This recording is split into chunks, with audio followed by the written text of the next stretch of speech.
Hello everyone, welcome back to my channel life of কেকে। আমি কোয়েল সম্পূর্ণ একটি ভিন্ন টপিকে কথা বলতে এসেছি। মানে এই ওয়াইটির প্ল্যাটফর্মে যে কন্ট্রোভার্সিগুলো চলে সেগুলোর বাইরে। তোমরা দেখেছো সকালবেলা আমি একটা ওই স্ক্রিন রেকর্ডিং পোস্ট করেছিলাম। অ্যাকচুয়ালি ওই ঋষি কৌশিক, মানে অভিনেতা ঋষি কৌশিককে নিয়ে একটা নিউজ বেরিয়েছে এবং অভিনেতা ঋষি কৌশিক ওনার একটা বক্তব্য পেশ করেছেন মানে সোশ্যাল মিডিয়াতে, যেখানে উনি বলেছেন যে উনি সোশ্যাল মিডিয়াতে খুব একটা অ্যাক্টিভ নয়, কিন্তু ওনাকে বাধ্য হতে হয়েছে কিছু কথা বলতে আসতে, কারণ ওনাকে ওনার ওয়াইফ মানসিক রুগী বলে সাব্যস্ত করতে চাইছে সমাজের কাছে। তাই উনি এই রাস্তাটাই বেছে নিয়েছে ওনার কথা মানুষের কাছে পৌঁছে দেবে বলে। কে ভুল কে ঠিক আমি জানি না, ঠিক আছে। এখানে ওনার যারা সাপোর্টার, মানে ঋষি কৌশিক, অভিনেতা ঋষি কৌশিকের যারা সাপোর্টার, তারা ওনাকেই ঠিক বলবে।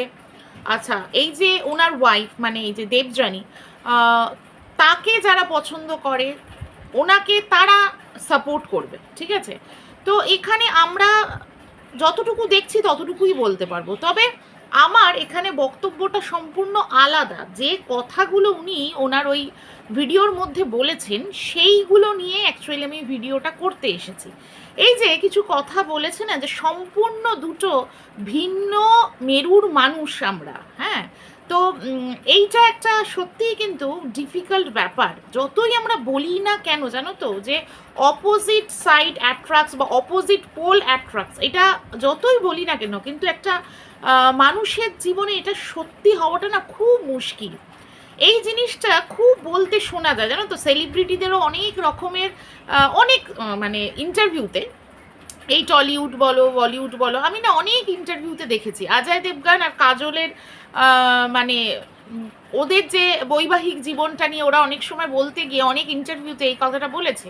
অজয় দেবগান যেমন অনেকবার বলেছে যে আমি যেমন ধীর স্থির, কাজল ঠিক উল্টো, ওটাই আমার হয়তো ওর প্রতি মানে অ্যাট্রাকশনটা আনিয়ে দিয়েছে। কিন্তু এই জিনিসটা না মেনটেন করে লাইফে থাকাটা খুব ডিফিকাল্ট, যেটা আজকে এই অভিনেতা ঋষি কৌশিক ওনার ভিডিওতে বলছিলেন, কালকে বলেছেন অ্যাকচুয়ালি, যে উনি কিন্তু বিয়ের আগে থেকেই বুঝে গেছিলেন দুজনের লাইফস্টাইলটা আলাদা, দুজন দুটো মেরুর আলাদা মানুষ, ঠিক আছে। তাই জন্য বিয়েটা উনি করতে চাননি।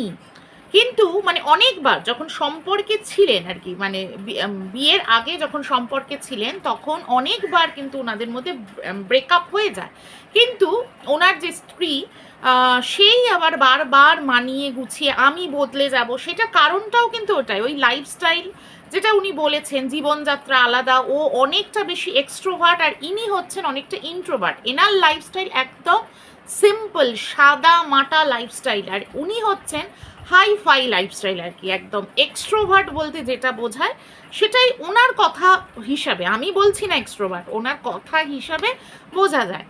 তো এটা ওয়াইটির প্ল্যাটফর্মেও কিন্তু আমরা দেখেছি। মনে করো একটু যারা যারা আমার ভিডিও দেখো তারা বুঝতে পারবে যে এই রকম লাইফস্টাইল আলাদা হওয়ার জন্য কিন্তু সম্পর্ক ভেঙে যায়, সম্পর্ক টিকে থাকতে পারে না। আমরা যতই বলি না কেন জানো তো, আজকে যাকে নিয়ে কথা হচ্ছে উনি তো একজন এডুকেটেড মহিলা, একজন ভালো প্রোফাইল হোল্ডার।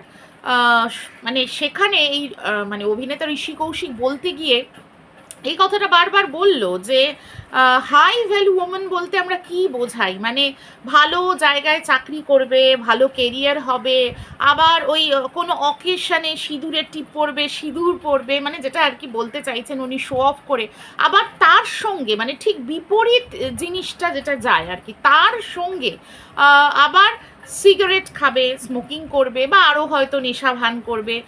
মানে ঠিক মেলাতে পারেন না উনি, লাইফস্টাইলটাকে ঠিক মেলাতে পারেন না। তো এই জিনিসটা কিন্তু সত্যি খুব মুশকিল, আর আজকালকার যুগে না এই জিনিসটা খুব চলছে। কিন্তু আমি দেখাচ্ছি আমি খুব ভালো বউ, মানে একটা সুগার কোটেড ব্যাপার, আমি খুব ভালো বউ, আমি খুব সংসারী, আমি সংসার ছাড়া কিছু বুঝি না, আমি স্বামী ছাড়া কিছু বুঝি না, আবার একটা সম্পূর্ণ অন্য রূপ কিন্তু আমার আছে, ঠিক আছে। সেটা হয়তো আমার যারা ভীষণ ক্লোজ তারাই একমাত্র জানে।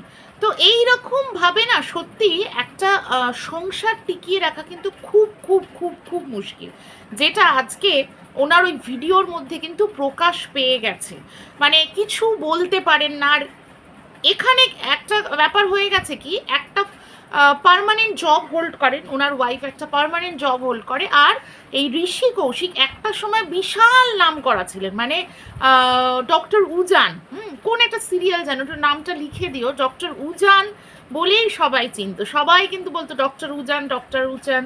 তো ডক্টর উজান নের তখন মানে কেরিয়ারটা একদম পিকে ছিল একটা সময়। আর এখন কিন্তু মানে অতটাও, এরকম বলছি না যে উনি অভিনেতা হিসাবে নাম নেই বা কিছু, বা একদমই মুছে গেছে, সেটা নয়, কিন্তু ওই হাই পিকে থাকার মানে কন্ডিশনে এখন নেই, ঠিক আছে। এই দিকে দেখা যাচ্ছে ওনার ওয়াইফ কিন্তু একটা মিডিয়া হাউসেও রয়েছে, আবার একটা পার্মানেন্ট জব হোল্ড করে, ঠিক আছে। তো সেখানে সে যথেষ্ট আর কি তার কেরিয়ারটা যথেষ্ট উঁচুর দিকে। তো এইখানেও কিন্তু ব্যালেন্স হয় না, ব্যালেন্স হয় না। আর সেইখানে গিয়ে মুশকিল হয়ে যাচ্ছে কি, যেটা উনি ওনার ল্যাঙ্গুয়েজে বলেছে, যে সারাদিন হয়তো ওনার খবর নেন না, কিন্তু খবরদারিটা ঠিক আছে। মানে দেখা যাচ্ছে উনি ওনার কেরিয়ারের অজুহাত দেখিয়ে বাইরে প্রচুর সময় কাটায়, অফিসের বাইরে গিয়েও সময় কাটায়, এবং সেখানে দেখায় যে আমার ব্যস্ততার লাইফ এবং আমাকে তো এগুলো চলতেই হবে, কারণ ওনার কেরিয়ারটা দুরকম, একটা মিডিয়াতেও আছেন, মানে এই যে হয়তো অভিনয় জগৎ বা আরও এক্সট্রা যেগুলো আছে আর কি, সেখানে হয়তো এই ঋষি কৌশিকই ওনাকে নিয়ে এসছেন এবং অনেকটা সাপোর্ট দিয়েছেন। আবার হচ্ছে ওনার নিজের যে জব আছে সেই জবে রয়েছেন, তো ব্যস্ততা প্রচুর। আর এখানে ওনার ব্যস্ততাটা হয়তো আগের মতো সমান নয়, তাহলে একটা বিশাল গ্যাপ কিন্তু তৈরি হয়ে যাচ্ছে। আর সেখানে দেখা যাচ্ছে যে ওনার ক্ষেত্রে ইনি যেহেতু ফাইন্যান্সিয়ালি উনি বেশি স্ট্রং, সেক্ষেত্রে দেখা যাচ্ছে যে এই যে মানে ঋষি কৌশিক ওনার ক্ষেত্রে এতটা ইন্টারফেয়ার করছেন না, যতটা ওই মহিলা আর কি ওনার ওয়াইফ এনার ক্ষেত্রে ইন্টারফেয়ার করছে। তো এখানে সমস্যাটা প্রচুর হয়ে যাচ্ছে, একজনকে দিতে হচ্ছে প্রচুর স্পেস, আর একজনের ক্ষেত্রে কোনো স্পেসই নেই, কারণ একটা ধারণা হয়তো তৈরি হয়ে যাচ্ছে এনার কাজটা কম। মানে একটা কেরিয়ারেরও কিন্তু ডিফারেন্স এখানে হয়ে যাচ্ছে। তো এইভাবে অ্যাডজাস্ট করা really really really tough, really tough.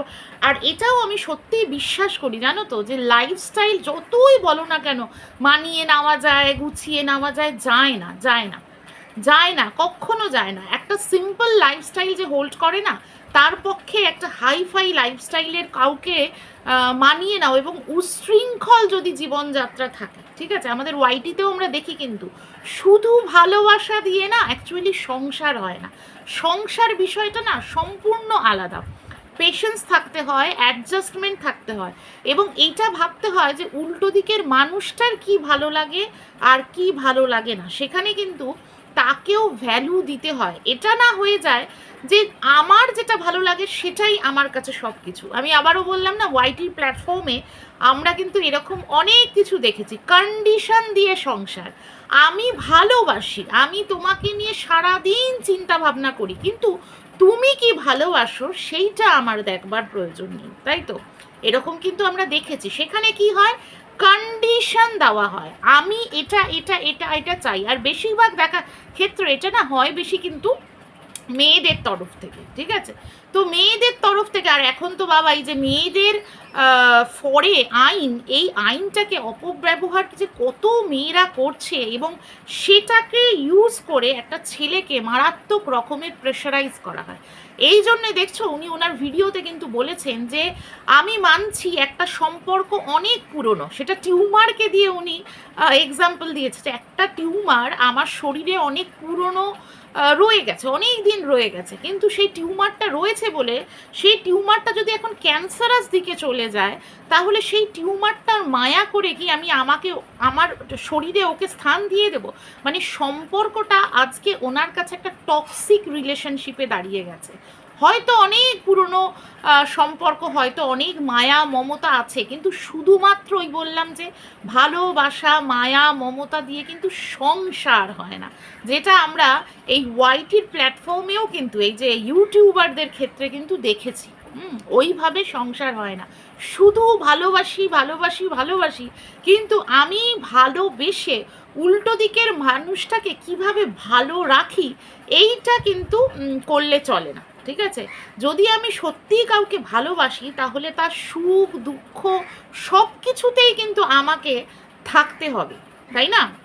এবং সে কি চাইছে পুরোপুরি, আমি এটা বলছি না যে উল্টো দিকের মানুষটাকে খুশি করতে গিয়ে তুমি তোমার জীবনটাকে একদম কম্প্রোমাইজের খাতায় ফেলে দাও, সেটা কিন্তু বলছি না, কিন্তু তারটাও কিছু থাক আমারটাও কিছু থাক, একটা এরকম জায়গায় না দাঁড়িয়ে যায় যে একটা কন্ডিশনের ওপরে সম্পর্কটা টিকে রয়েছে, এটা হলে কিন্তু খুব মুশকিল, খুব মুশকিল, তাই না? আর একটা জিনিস হচ্ছে ওই যে উশৃঙ্খলতা।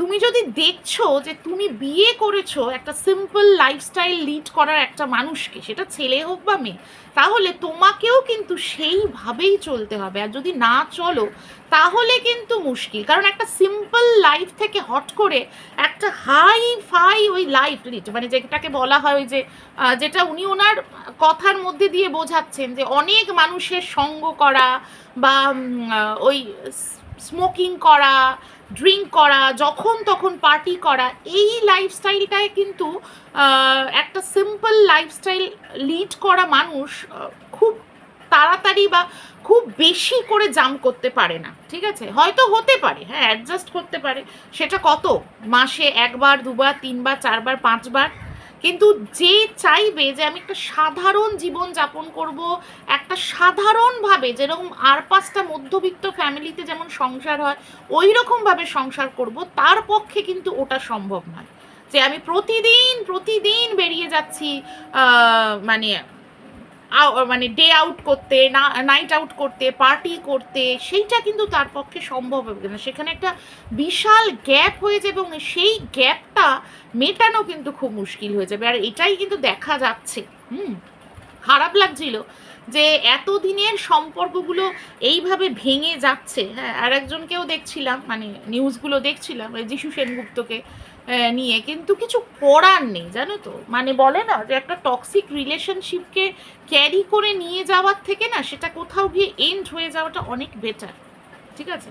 এতে অশান্তি বাড়ে, একটা মানুষের জীবনটাকে নিয়ে, মানে জীবনটায় অস্তিত্বটাই বিপন্ন হয়ে যায়, যেটা উনি বলছিলেন যে এমন জায়গায় চলে যাচ্ছে হয়তো আমি আমার নিজেকে প্রায় শেষ করে দেবো, এইরকম ব্যাপার।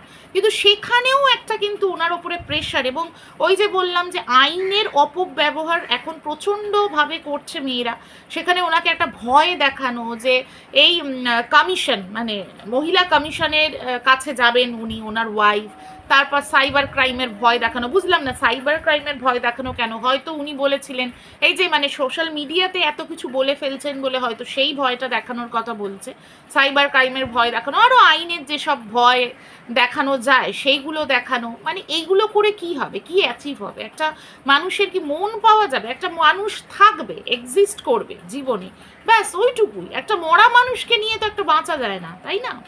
যাই হোক, কেমন লাগলো ভিডিওটা অবশ্যই কমেন্ট করে জানিও কমেন্ট সেকশনে। আর সবাই ভালো থেকো, সুস্থ থেকো। আর যারা যারা নতুন ভিজিট করছো চ্যানেলে তারা অবশ্যই সাবস্ক্রাইব করো চ্যানেলটাকে, যদি অবশ্য ভিডিওটা ভালো লেগে থাকে। আর খুব তাড়াতাড়ি চলে আসছে আবার কোনো নতুন ভিডিও নিয়ে। টাটা।